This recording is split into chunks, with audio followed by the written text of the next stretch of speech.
हाय बच्चों, स्वागत है आपका जाखड़ एकेडमी में। हम 9th क्लास का चैप्टर फर्स्ट ले रहे हैं, नंबर सिस्टम।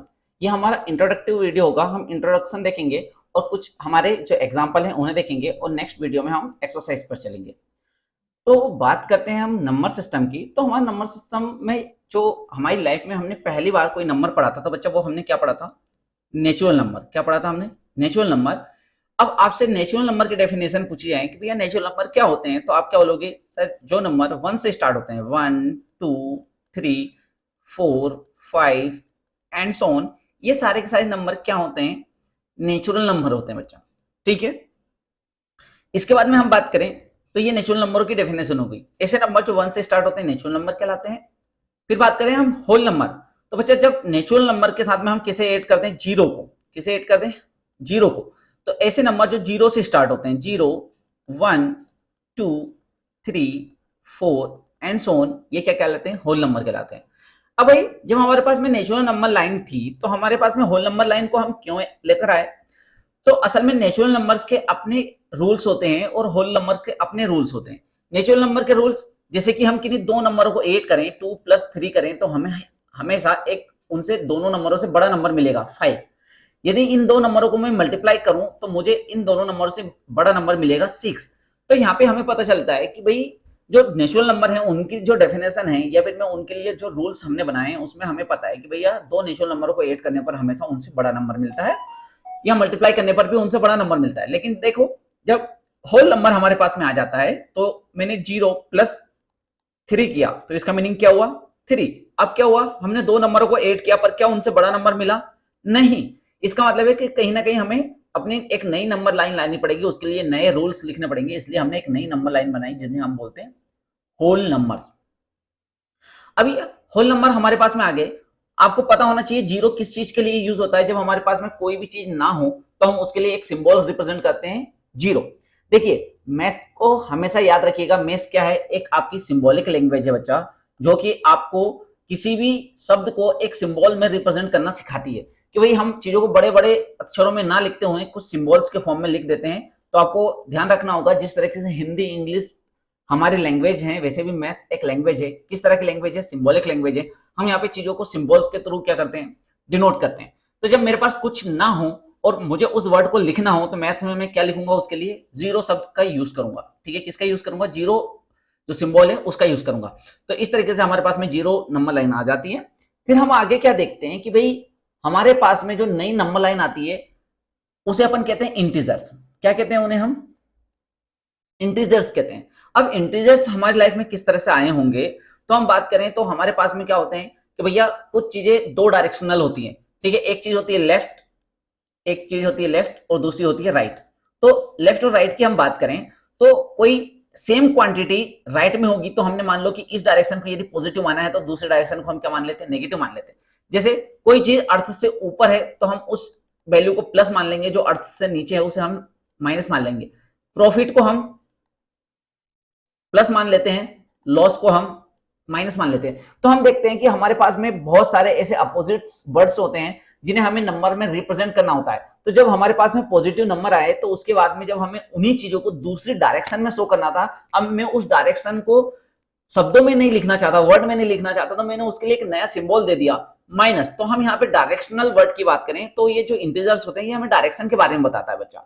या तो एक डायरेक्शन को हम पॉजिटिव मान लेते हैं, उसके अपोजिट डायरेक्शन को हम क्या मान लेंगे? नेगेटिव। तो नेगेटिव नंबर जब हमारे लाइफ में आए तो हमने एक नई नंबर लाइन बनाई। ठीक है, जिसे हमने क्या कहा? इंटीजर्स का। तो यहाँ पे जो इंटीजर्स होते हैं बच्चा दो टाइप के होते हैं, एक तो पॉजिटिव इंटीजर, नेगेटिव इंटीजर और जीरो। सॉरी, कितने टाइप के इंटीजर्स होते हैं हमारे पास में? 3 टाइप के बच्चा। पहले पॉजिटिव इंटीजर। तो पॉजिटिव इंटीजर क्या होंगे आपके? 1 2 3 4 and so on. Negative integers क्या होंगे आपके? -1 -2 -3 एंड सो ऑन। और एक इंटीजर होता है जीरो। मतलब कि जो आपकी इंटीजर लाइन है, यदि मैं ये इंटीजर लाइन बनाऊं तो भाई यहाँ पे आपके पास में क्या होंगे? बीच में होगा जीरो, इसके राइट साइड में आपके पॉजिटिव नंबर 1 2 3 और इसके लेफ्ट साइड में आपके क्या होंगे? -1 -2 -3। ठीक है, तो इस तरह से हमारे पास में इंटीजर्स आते हैं। इंटीजर्स के आपको सारे रूल होने चाहिए कि एडिशन, सब्ट्रैक्शन, मल्टीप्लिकेशन किस तरीके से किया जाता है। ठीक है।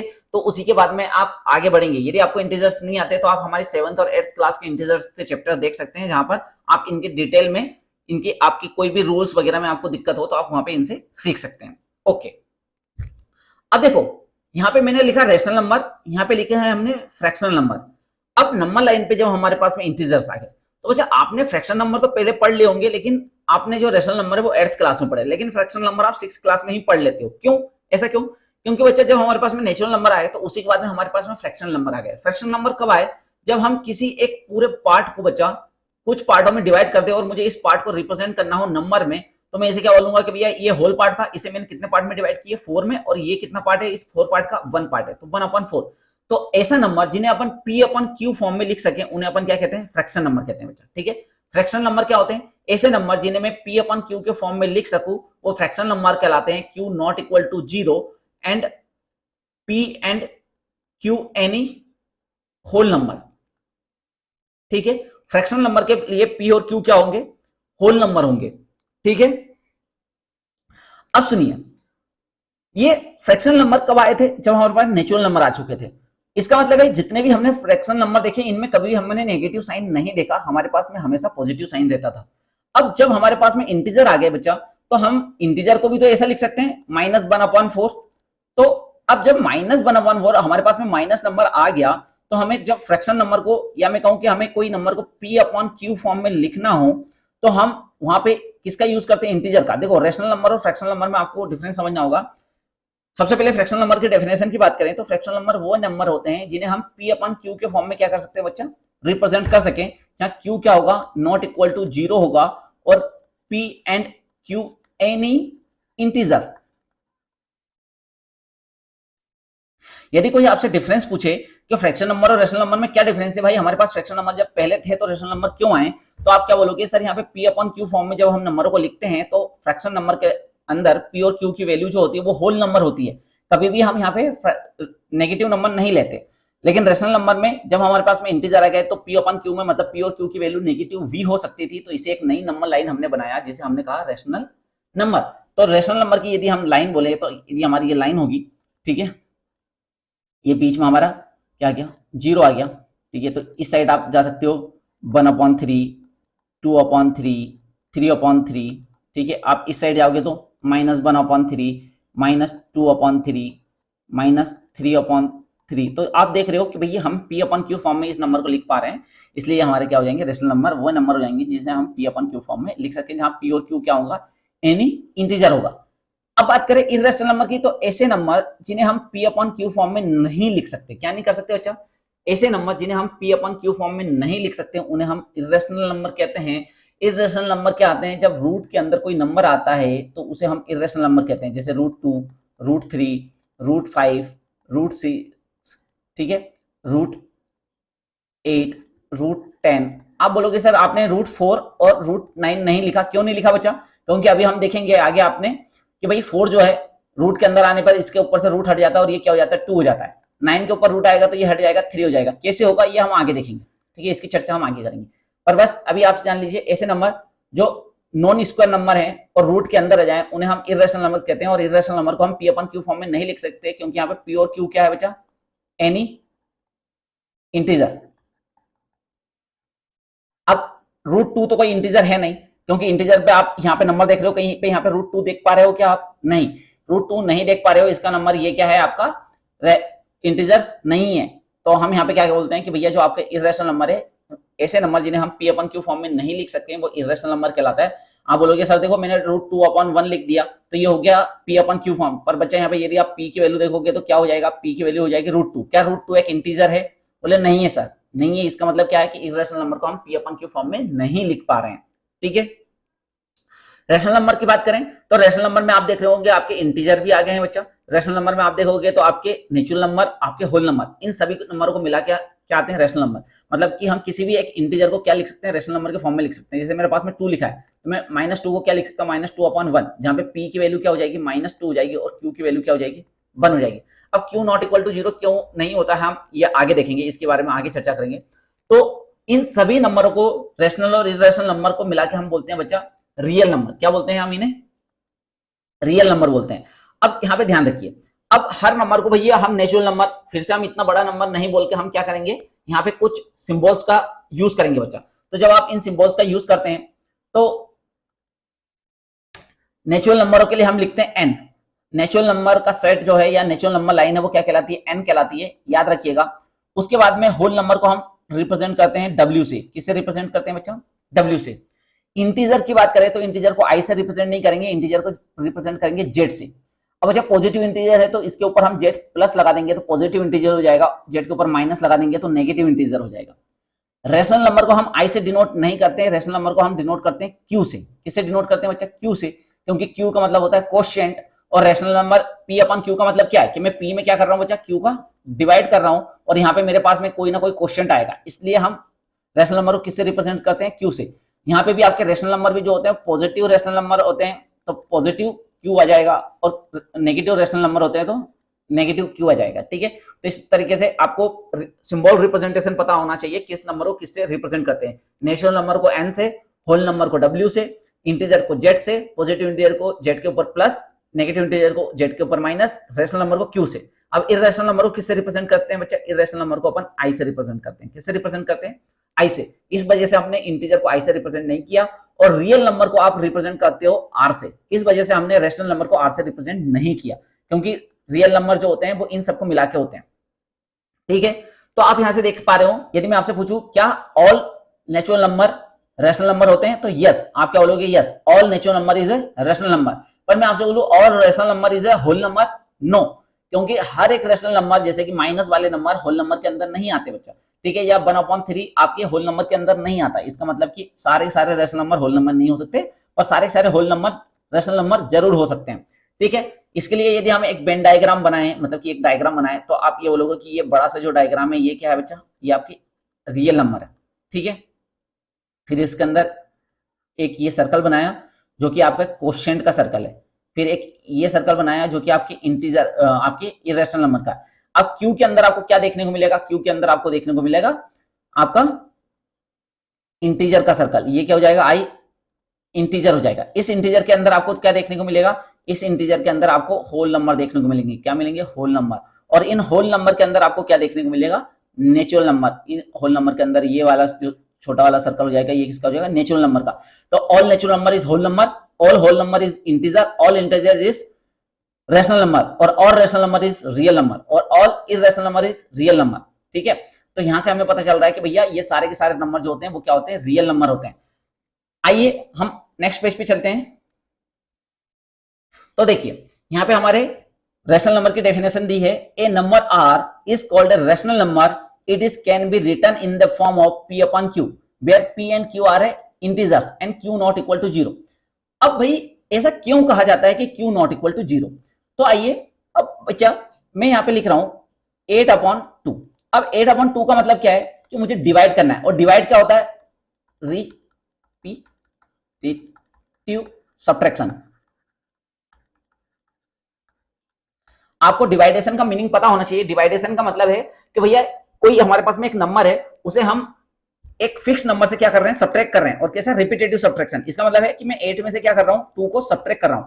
कब तक करूंगा, जब तक कि मेरे पास 0 नहीं आ जाता। तो जितने स्टेप में मेरे पास में 0 आएगा वही असल में मेरा क्या होता है, आंसर होता है। तो 8 - 2 क्या हो गया बच्चा, 6, 6 - 2 क्या हो गया आपका 4, 4 - 2 क्या हो गया आपका 2, 2 - 2 आपका हो गया 0। तो आपका 0 कितनी स्टेप में आया, 1, 2, 3 और 4 स्टेप में आपके पास में 0 आया। तो 8/2 का आंसर क्या होता है, 4 होता है।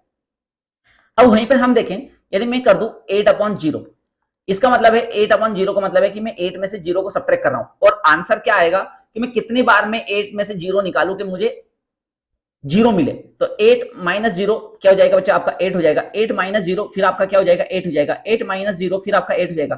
क्या कभी मैं 8 में से 0 माइनस करूं और मेरे पास में 0 आ सकता है क्या, ऐसा कभी पॉसिबल नहीं है। तो अपन इसे क्या बोलते हैं, नॉट डिफाइंड।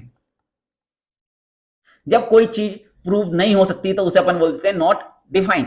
तो आपका 0 क्यू नॉट इक्वल टू 0 का मीनिंग यही है, क्योंकि यदि हमने क्यू इज इक्वल टू 0 रख दिया बच्चा, तो ये कभी भी आपका आंसर इसका नहीं आ पाएगा। इस वजह से हम इसे बोल देते हैं नॉट डिफाइंड। ऐसी चीजें डिफाइन नहीं की जा सकती। तो अब आपको समझ में आ गया होगा कि सर ये बार बार q not equal to zero, q not equal to zero, q not equal to zero क्यों बोल रहे हैं। कभी भी फ्रैक्शन में या मैं कहूं कि डिवाइड में आपका डिनोमिनेटर कभी भी जीरो नहीं हो सकता, आपको ये अच्छे से ध्यान रखना होगा। अब आगे चले हम, तो पी एंड क्यू है नॉन कॉमन फैक्टर, है ना, no common factor, P and Q have a no common factor other than one, one के अलावा पी और क्यू में कोई भी कॉमन फैक्टर नहीं हो सकता, इसे अपन बोलते हैं standard form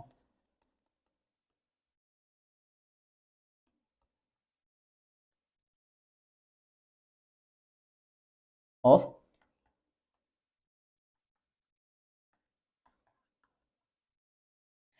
standard form of rational number क्या है कि आपका पी और क्यू क्या होना चाहिए बच्चा, उसका कोई भी कॉमन फैक्टर नहीं होना चाहिए। जैसे मान लो कि मैंने लिख दिया 15/12, तो आप देख रहे हो कि यदि मैं 15 के फैक्टर करूं तो क्या हो जाएंगे, 3 × 5 हो जाएंगे मल्टीप्लाई 1 अपॉन 12 के फैक्टर क्या हो जाएंगे, 3 × 4 मल्टीप्लाई 1। तो देखो 1 को तो हमें छोड़ देना है, यहाँ पे बोल रखा है कि भैया 1 तो हर एक नंबर का कॉमन फैक्टर होता है, इसलिए 1 को नहीं लेना है। कॉमन फैक्टर क्या है, 3/3, इस 3 को 3 से कट कर दो, तो अब आपका नंबर क्या हो जाएगा, p/4 हो जाएगा। और p और 4 इनके बीच में कोई भी कॉमन फैक्टर नहीं है, तो ऐसे नंबर जिनके बीच में कोई भी कॉमन फैक्टर नहीं हो उसे आप क्या बोलते हो, को प्राइम नंबर बोलते हो। तो यहाँ पे p और q क्या होना चाहिए, हमेशा को प्राइम नंबर होना चाहिए। आपका कोई भी रैशनल नंबर लिखा हुआ है और वो इस तरीके से है कि उसके बीच में कोई कॉमन फैक्टर है, तो आप क्या करोगे, उस कॉमन फैक्टर से उस नंबर का डिवाइड कर दोगे, आप उसके सबसे सिंपलेस्ट फॉर्म में लेकर आओगे, और उसी को जो सबसे सिंपलेस्ट फॉर्म होता है उसी को हम क्या बोलते हैं, स्टैंडर्ड फॉर्म बोलते हैं। स्टैंडर्ड फॉर्म में एक चीज को और याद रखना कि Q कभी भी क्या नहीं हो सकता, नॉट नेगेटिव, ठीक है, या आप बोल सकते हो Q is always positive. Q क्या होना चाहिए, ऑलवेज पॉजिटिव होना चाहिए। जैसे मान लो आपके पास में 3/-4, तो आप क्या करोगे, -1 का नीचे मल्टीप्लाई कर दोगे और -1 का ऊपर मल्टीप्लाई कर दोगे, तो आपका हो जाएगा -3/4। तो आपका 4 जो है Q क्या हो गया, पॉजिटिव हो गया। पर इतना हर बार नहीं करना है, हमें तो क्या करना है, जैसे हमारे पास में लिखा है -3/7, सॉरी 3/-7, तो आपको उसको उस माइनस को इसके सामने लगा देना है, 3/7 क्या कर देना है, माइनस ये ऊपर आ जाएगा। आपको हमेशा याद रखना है कभी भी आपका डिनोमिनेटर क्या नहीं हो सकता बच्चा, नेगेटिव नहीं हो सकता। ये एक रेशनल नंबर का स्टैंडर्ड फॉर्म बोलता है। रेशनल नंबर का स्टैंडर्ड फॉर्म क्या है कि किसी भी नंबर को जब हम p/q फॉर्म में लिख रहे हैं, तो p और q क्या होने चाहिए, को प्राइम नंबर होने चाहिए, या उनके बीच में कोई कॉमन फैक्टर ना आए, और q ऑलवेज पॉजिटिव, क्या होना चाहिए, पॉजिटिव होना चाहिए, है ना। q is equal to 1, therefore the rational number also include natural number, whole number and integers। तो ये बात हमने कर ली है कि भाई जैसे आपके पास में 2 लिखा हुआ है, इसका मतलब है कि इसका डिनोमिनेटर क्या हो गया, 1 हो गया, मतलब q की वैल्यू क्या हो गई, 1 हो गई। -3 लिखा हुआ है, इसका मतलब है कि -3/2 हो गया। या फिर आपके पास में 0 लिखा है, तो 0 क्या, 0 एक रेशनल नंबर है, बिल्कुल, क्योंकि 0 को आप क्या लिख सकते हो, 0/1। तो बच्चा यहाँ पे देखो p की वैल्यू क्या है, 0, और q की वैल्यू है आपकी 1। q 0 नहीं हो सकता, पर 1 तो हो सकता है ना, तो 0/1, तो यहाँ पे q हो गया 1। तो इस वजह से अपन क्या कर सकते हैं कि भाई 0 भी आपका क्या हो सकता है, एक रेशनल नंबर हो सकता है। तो हमने यहाँ पे रेशनल नंबर, रियल नंबर, इन सबकी डेफिनेशन हमने देख ली। एक बार फिर से रिवाइज कर लेते हैं कि भाई हमारा नंबर सिस्टम क्या कहते हैं। नंबर सिस्टम में हमने अभी तक नेचुरल नंबर देखे, पहली जो हमारी लाइफ में पहला नंबर आता है वो नेचुरल नंबर होता है। इसे काउंटिंग नंबर भी कहा जाता है, क्योंकि काउंटिंग कहाँ से स्टार्ट होती है बच्चा, 1 से होती है। 1 2 3 4 5 ये सारे के सारे नेचुरल नंबर और काउंटिंग नंबर कहलाते हैं। जब हमारे पास में जब हम कुछ ना हो तो उसे रिप्रेजेंट करने के लिए हमने होल नंबर लेकर आया, एक 0 लेकर आया, तो हमारी एक नई नंबर लाइन बनी। उस नई नंबर लाइन को हम क्या बोलते हैं, होल नंबर लाइन बोलते हैं, ठीक है, और उसे होल नंबर्स बोलते हैं, ठीक है। फिर हमारे पास में हम देखते हैं कि भैया हमारे लाइफ में नेगेटिव नंबर भी आ गए, तो जब पॉजिटिव नंबरों के साथ में नेगेटिव नंबर आते हैं तो उन्हें हम इंटीजर्स कहते हैं। अब हमने इंटीजर से पहले फ्रैक्शन सीखा था, मतलब कि 1/4, 1/5 या 7/5 इस तरह के नंबर सीखे थे, जहाँ पे p/q फॉर्म अपन बोल सकते हैं। तो ऐसे नंबर जिन्हें p/q फॉर्म में लिख सके और q नॉट इक्वल टू 0 हो और p और q एनी इंटीजर हो, उन्हें हम रैशनल नंबर कहते हैं। इररेशनल नंबर वे नंबर होते हैं जिन्हें हम p/q फॉर्म में नहीं लिख सकते हैं। अधिकतर ये नंबर आपको किस में दिखाई देंगे, रूट के अंदर दिखाई देंगे, ठीक है। इसमें पाई भी जो होता है वो क्या होता है बच्चा, इररेशनल नंबर होता है। ये डेफिनेशन हम नॉन टर्मिनेटिव नॉन रिक्वायरमेंट जब हम डेसिमल फॉर्म देखेंगे तो वहां पे बात करेंगे आगे चलकर इसके बारे में। इन सभी नंबरों को मिलाकर हम क्या बोलते हैं, रियल नंबर बोलते हैं। तो ये सब के सब क्या कहलाते हैं बच्चा, रियल नंबर कहलाते हैं। ओके, तो रियल नंबर हमारे, आपने देखा कि भाई ये सब के सब क्या कहला रहे हैं, रियल नंबर कहला रहे हैं। ओके, फिर हमने यहाँ पे Q नॉट इक्वल टू 0 क्यों कहा जाता है उसके बारे में बात की। हमने standard form of rational number की बात की, भाई स्टैंडर्ड फॉर्म वो फॉर्म होगा जब पी और क्यू क्या हो, को प्राइम नंबर हो। को प्राइम नंबर का मतलब है बच्चा इनके बीच में कोई भी कॉमन फैक्टर ना हो। दो नंबर, दो या दो से ज्यादा कोई भी नंबर को प्राइम हो सकते हैं जिनके बीच में कोई भी कॉमन फैक्टर ना हो। मान लो जैसे कि एक लिखा है 25 और एक लिखा है आपका 12, तो आप देख रहे हो इन दोनों में कोई भी कॉमन फैक्टर नहीं है। 25 के जो फैक्टर होंगे वो 5 मल्टीप्लाई 5 और या 5 और 25, ठीक है। लेकिन 12 के जो फैक्टर होंगे वो क्या होंगे, 2, 3, 4, 6 और 12। तो इनमें कहीं भी कोई कॉमन फैक्टर दिख रहा है क्या? 25 को आप क्या लिख सकते हो 5, 25 ये इसके क्या होंगे कॉमन फैक्टर होंगे। 1 को आपको छोड़ देना है क्योंकि 1 हर एक नंबर का क्या होता है, कॉमन फैक्टर होता है। तो ऐसे नंबर जिनके बीच में कोई भी को प्राइम नंबर, जो कि को प्राइम नंबर हो, ठीक है, वो कोई भी कॉमन फैक्टर ना हो, वो को प्राइम नंबर कहलाते हैं। तो आपके पी और क्यू हमेशा को प्राइम होना चाहिए। यदि नहीं है तो हम उसे सबसे पहले सिंप्लीफाई करेंगे, मतलब उनके जो भी कॉमन फैक्टर है उससे डिवाइड कर देंगे। फिर हमने देखा था कि हमारा डिनोमिनेटर कभी भी नेगेटिव नहीं हो सकता। यदि वो नेगेटिव है तो -1 का नीचे और -1 का ऊपर मल्टीप्लाई कर देते हैं, पर ये हमेशा आपको नहीं करना है, बस आपको समझाने के लिए बताया है कि नीचे वाले नंबर पॉजिटिव और ऊपर वाला नेगेटिव कैसे हो जाता है। आपको तो हमेशा उठा के उसको कहाँ रख देना है, ऊपर रख देना है। फिर हमने देखा कि रेशनल नंबर के अंदर सारे नेचुरल नंबर, होल नंबर और इंटीजर्स आ जाते हैं। किसी भी नेचुरल नंबर या इंटीजर्स को हम पी अपॉन क्यू फॉर्म में लिख सकते हैं डिवाइड बाई 1 करके। आइए अब कुछ एग्जांपल पर चलते हैं। हमारा पहला क्वेश्चन है एग्जांपल का, और द फॉलोइंग स्टेटमेंट ट्रू और फॉल्स। जो स्टेटमेंट दिए हुए हैं वो ट्रू है या false, given reason for the answer, और इसका हमें रीजन भी देना है। Every whole number is a natural number, तो ये क्या हो जाएगा बच्चा, फॉल्स हो जाएगा। क्यों हो जाएगा? क्योंकि 0 इज नॉट नेचुरल नंबर। तो सारे के सारे होल नंबर नेचुरल नहीं हो सकते क्योंकि 0 आपकी नेचुरल नंबर लाइन के ऊपर नहीं आता। इस वजह से ये क्या हो जाएगा बच्चा, फॉल्स हो जाएगा। Every integer is a rational number, true. क्यों? क्योंकि ऑल वी कैन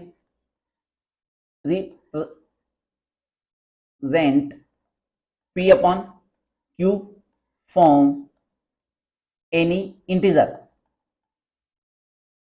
आप किसी भी इंटीजर को p अपॉन क्यू फॉर्म में लिख सकते हो। जैसे -3 लिखा हुआ है तो आप इसे क्या लिख सकते हो, -3/2 लिख सकते हो, -3/1 लिख सकते हो। -3/1 का मतलब भी -3 हुआ। इसका मतलब है कि किसी भी इंटीजर को हम रेशनल नंबर के फॉर्म में लिख सकते हैं। इसका मतलब ये है कि सारे इंटीजर्स जो हैं वो सारे के सारे क्या होंगे, रेशनल नंबर होंगे। Every rational number is a integer, wrong. क्योंकि भाई आपके -1/3 नॉट इन इंटीजर्स, ठीक है। तो -1/3 आपका क्या नहीं है, इंटीजर नहीं है, पर ये क्या है, रेशनल नंबर है। तो यहां से हम क्या बोल देंगे कि भैया ये क्या हो जाएगा आपका, फॉल्स हो जाएगा। तो इस तरीके के आपसे एक नंबर का ऑब्जेक्टिव क्वेश्चन पूछा जाता है कि भैया कौन सा नंबर किसके अंदर कैटेगराइज होगा, तो आपको ये आंसर देने आने चाहिए। उसके रीजन आप सीधा सा उनकी डेफिनेशन दे सकते हो। जैसे कि अपन ने यहाँ पे बोल दिया कि भैया -1/3 is not on integer number line. भाई -1/3 इंटीजर लाइन के ऊपर रिप्रेजेंट नहीं किया जा सकता, इस वजह से ये एक इंटीजर नहीं है। और पर ये तो रेशनल नंबर तो है, इस वजह से ये स्टेटमेंट क्या हो गया, फॉल्स हो गया। आइए नेक्स्ट क्वेश्चन पे चलते हैं हमारे। Find 5 rational number between 1 and 2। तो बच्चा यहाँ पे हमें किन्हीं भी दो नंबरों के बीच में रेशनल नंबर फाइंड करने को बोलता है, तो इन्हें दो मेथड से फाइंड किया जा सकता है, ठीक है। हम दोनों मेथड के बारे में बात करेंगे। पहले मेथड, इजी वाली मेथड बता देता हूं कि भाई आपको कोई भी दो नंबर दिए हो, तो यहाँ पे तो हम देखेंगे ये find the 5 rational number between 1/2। तो 1/2 को आप क्या लिख सकते हो, 1/1 लिख सकते हो बच्चा, और 2/1 को क्या लिख सकते हो, 1 लिख सकते हो। यहाँ पे हमारे पास में ऐसे नंबर दिए हैं जिनके डिनोमिनेटर सेम है। मान लो आपके पास में कोई ऐसा नंबर होता है जिसके डिनोमिनेटर सेम नहीं होते। जैसे मान लो आपके दिया होता है 2/3 और 5/7 के बीच में रेशनल नंबर बताओ। तो सबसे पहले हमारा काम क्या होता है, डिनोमिनेटर को सेम करना। अब कभी भी डिनोमिनेटर को सेम करना हो तो क्या करना होता है, आपको इस डिनोमिनेटर का इसमें मल्टीप्लाई कर दो, इसका इसमें कर दो, तो ये क्या हो जाता 2। और आपको याद रखना होगा जब भी किसी डिनोमिनेटर में किसी नंबर का मल्टीप्लाई कर रहे हो तो उसका मल्टीप्लाई ऊपर भी करना होता है, ठीक है। तो 5 × 3/7 × 3 हो जाता, और ये हो जाता 14/21, और ये हो जाता 15/21। अब फिर हमारी जो आगे की मेथड में बताने जा रहा हूं वो लगेगी। तो पहला काम होगा आपको डिनोमिनेटर सेम करना। पहले से डिनोमिनेटर सेम है तो कोई प्रॉब्लम है नहीं। अब अच्छा आपसे कितने नंबर पूछे हैं, फाइंड द 5 रेशनल नंबर। तो मल्टीप्लाई, आप किसका मल्टीप्लाई करोगे, जितने नंबर आपसे पूछे उससे एक ज्यादा, +1 मतलब कि 6 का, है ना। तो multiply 6 numerator and denominator. Numerator और डिनोमिनेटर में हम 6 का क्या कर देंगे बच्चा, मल्टीप्लाई कर देंगे बोथ नंबर में। तो ये हो जाएगा 6, ये हो जाएगा 6, 2 × 6 और 1 × 6। तो ये हो जाएगा आपका 6/6 और ये हो जाएगा 12/6। तो अब इसके बीच में आप इजीली क्या बता सकते हो, आपको 5 रेशनल नंबर पूछे हैं तो क्या हो जाएगा 7/6, 8/6, 9/6, 10/6, 11/6। ठीक है, तो ये 5 नंबर हो गए। तो क्या करना होगा आपको, जब भी आपको कोई 2 नंबर दिए जाएं उसके बीच में जितने भी नंबर पूछे उससे एक ज्यादा नंबर से न्यूमरेटर और डिनोमिनेटर को मल्टीप्लाई कर दें। पर याद रखें न्यूमरेटर और डिनोमिनेटर को मल्टीप्लाई करने से पहले उनके दोनों के डिनोमिनेटर सेम होने चाहिए। जब तक डिनोमिनेटर सेम नहीं हो सकते हम क्या नहीं कर सकते, कंपेयर नहीं कर सकते बच्चा। तो कंपेयर करने के लिए आपको क्या करना होगा कि सबसे पहले डिनोमिनेटर सेम करना होगा। डिनोमिनेटर सेम करने के बाद में जितने नंबर पूछे उतने से एक ज्यादा का मल्टीप्लाई आप ऊपर और नीचे कर दो, तो आपको उसके बीच के कोई भी जितने भी नंबर आपसे पूछे वो बता दिया जाएगा। अब दूसरा तरीका क्या है बच्चा, हमारे पास में होता है कि कोई 2 नंबर ए और बी है और इसके जस्ट मिड का मुझे नंबर बताना हो तो मुझे क्या करना होगा, a plus B divide by 2 करना होगा। ये जो नंबर होगा ये क्या होगा, जस्ट इसके मिड का नंबर होगा। ठीक है, तो 1/2 के बीच में हमें नंबर पूछा है तो हमें क्या करना होगा, 1 प्लस 2 डिवाइड बाई 2। तो 1 प्लस 2 डिवाइड बाई 2 करोगे तो ये हो जाएगा 3/2। तो भाई इसके बीच का एक नंबर आपका क्या हो जाएगा, 3/2 हो जाएगा। अब आपको इन दोनों नंबरों के बीच में एक नंबर बताना है तो हम करेंगे 1 प्लस 3/2 डिवाइड बाई 2। ठीक है, इसको थोड़ा सा सोल्व करेंगे तो ये इसका मल्टीप्लाई यहाँ पे हो जाएगा 2 प्लस 3/2 डिवाइड बाई 2 और ये हो जाएगा 3 प्लस 2 5 हो जाएगा और इन दोनों का क्या कर देंगे मल्टीप्लाई, 2 2 4। अब ये चीज आपको आती है या नहीं, क्योंकि ये आपके फ्रैक्शन नंबर में सिखाई जाती है बच्चा। ठीक है, तो आपको फ्रैक्शन नंबर जब आपने सीखे होंगे तो आपने एडिशन सब्ट्रैक्शन करना सीखा होगा। अब मैं ये मान के चल रहा हूँ कि आपको एडिशन सब्ट्रैक्शन आता है, ठीक है, फ्रैक्शन का। और नहीं आता है तो आप हमारे 6 और 7 क्लास के फ्रैक्शन के वीडियो देख सकते हो जहां पर हमने एडिशन सिखाया है। ठीक है, तो ये क्या हो जाएगा 5/4 हो जाएगा। तो इस तरीके से इनके बीच का एक नंबर क्या हो गया, 5/4 हो गया। यहाँ पे इन दोनों के बीच का आपको नंबर चाहिए, इन दोनों को ऐड कर दो, 3/2 प्लस 2 डिवाइड बाई 2। तो ये हो जाएगा 3 प्लस 2 2 4/2 और 2 का 2 में मल्टीप्लाई, या अभी इसको ऐसे ही लिख लेने दो। नेक्स्ट स्टेप में 4 प्लस 3 आपका कितना हो जाएगा 7 और 2 2 4, तो ये कितना हो जाएगा 7/4 हो जाएगा। अब इसी तरीके से आपके ये 3 नंबर मिल गए, आपको और नंबर फाइंड करना है। आप चाहो तो इन दोनों के बीच में फाइंड कर सकते हो तो इन दोनों को ऐड कर दो, इन दोनों के बीच में फाइंड करना हो तो इन दोनों को ऐड कर सकते हो, इन दोनों के बीच में फाइंड करना हो तो इन्हें आप ऐड कर सकते हो। तो इस तरीके से a प्लस बी करके आप किन्हीं भी 2 नंबरों के बीच में एक आपका रेशनल नंबर बता सकते हो। पर ये मेथड थोड़ी लॉन्ग होती है, पर ये कब काम में आती है, जब आपसे क्या पूछे, जस्ट मिड नंबर।